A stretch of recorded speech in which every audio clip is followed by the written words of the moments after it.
पूर्णिया के सांसद पप्पू यादव ने देश की मौजूदा स्थिति को लेकर एक बड़ा बयान दिया है। उन्होंने कहा कि इन नेताओं का एक ही काम बचा है कि पूरा देश की जनता खत्म हो जाए, गरीब भीख मांगने लगे और लोगों के अंदर आवाज़ उठाने की ताकत खत्म हो जाए। सांसद ने कहा कि देश में अब संघर्ष करने की क्षमता कमज़ोर होती जा रही है और जनप्रतिनिधियों का बड़ा हिस्सा जनता की उम्मीदों पर खरा नहीं उतर रहा है। उन्होंने आरोप लगाया कि 99% जनप्रतिनिधि दलाल हो चुके हैं और कहा कि जो जनता की मदद करने की हिम्मत नहीं रखते हुए सिर्फ जाति का रंग देते हैं। दरअसल पप्पू यादव जदिया थाना क्षेत्र के रजगांव पहुंचे थे, जहां हाजत में बिट्टू यादव की मौत के मामले में उन्होंने पीड़ित परिवार से मुलाकात की।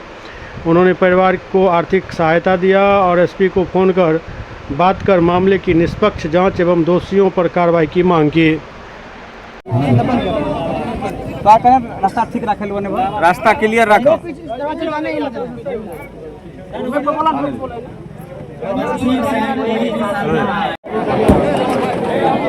जे इधर इधर पीछे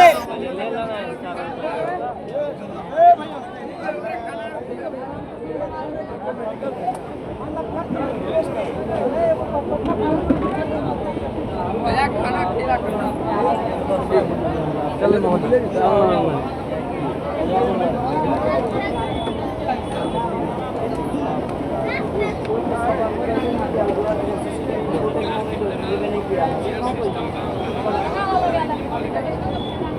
लायक नहीं हो।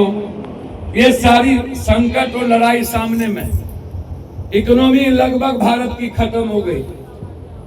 आने वाले 27 के अप्रैल मार्च तक गरीब और गरीब हो जाएगा और किसान की जिंदगी आत्महत्या के लायक होगी। और यूथ की स्थिति यह होगी कि वो 90% ड्रग्स लेंगे और वो अपनी जिंदगी को क्राइम में झोंक देंगे, या नहीं तो कोई ना कोई गलत काम रास्ता अख्तियार।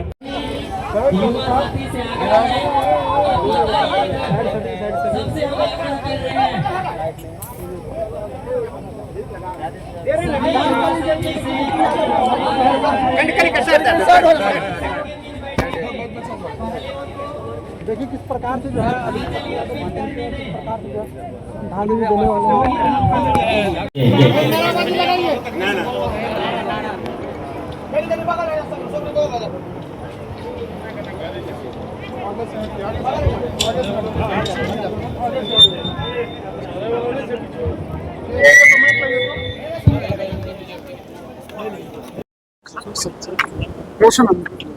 नहीं, अब मैंने पहले ही कहा कि लगातार सभी जगह पुलिस, अब इसमें न्याय, इसमें जांच का विषय है, लेकिन पूरे बिहार में जिस तरीके से लगातार हिटलर के तरह यह सिस्टम काम कर रही है, बेईमानों को नहीं कुछ बोले।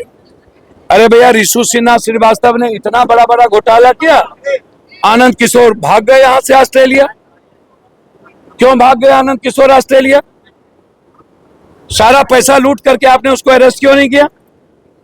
अभिलाषा शर्मा या और जो आईएएस जिसको आपने सस्पेंड किया, उस पर एफआईआर क्यों नहीं कर रहे हैं आप? धर्मेंद्र आईएएस जिसने टेंडर दिया, उस पर एफआईआर क्यों नहीं कर रहे हैं? उस पर आपका गरीब का घर क्यों तोड़ रहे हैं पूरे बिहार में? जहां देखो गरीब का घर इंक्रोचमेंट के नाम पर आप तोड़ रहे हैं, जमीन हथियाने के लिए, और गरीब आदमी पर जुल्म करते हैं। डीआईजी साहब, एसपी साहब, सबसे मेरी बातचीत, जो भी इन्वॉल्व होगा उसको छोड़ेंगे नहीं। इस परिवार की जिम्मेदारी मेरी है। और जो जिस तरीके से आप सवाल, आप ही लोग यूट्यूबर, ये जो सोशल मीडिया के ब्लॉगर, आप लोग ही विवाद को बढ़ा देते हैं। क्या विवाद था भाई? का है फैसल खान? फैसल खान, फैसल खान का है? का है रोशन यादव? रोशन यादव, रोशन यादव का है? क्यों आप दरार पैदा कर रहे हो?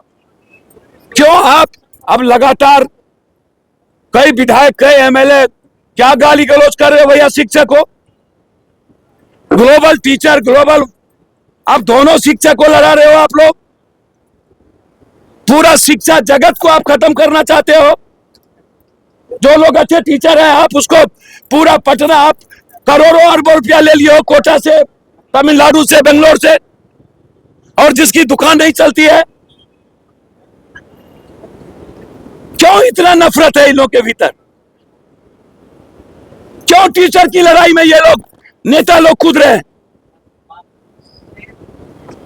हमेशा गंदा हरकत, हमेशा समाज को तोड़ना। हम आग्रह करेंगे दोनों से, अब मेरे लिए दोनों रेस्पेक्टेबल हैं, मैं दोनों की इज्जत करता हूं। शिक्षा को बचाने के लिए दोनों आदमी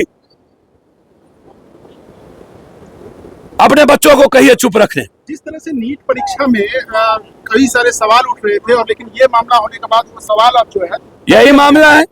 आप कभी लालू यादव के घर का मुद्दा उठा देते हो, कभी उसके सुरक्षा का मुद्दा, काहे का मुद्दा भटकाते रहते हो यार।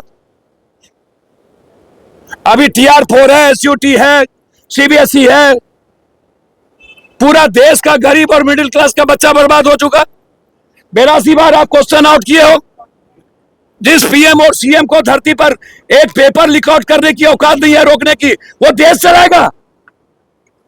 ठीक, हमेशा दल तोड़ो, हमेशा सियासत की गंदी हरकत करो, ना कुछ आवे तो लड़ा दो किसी को।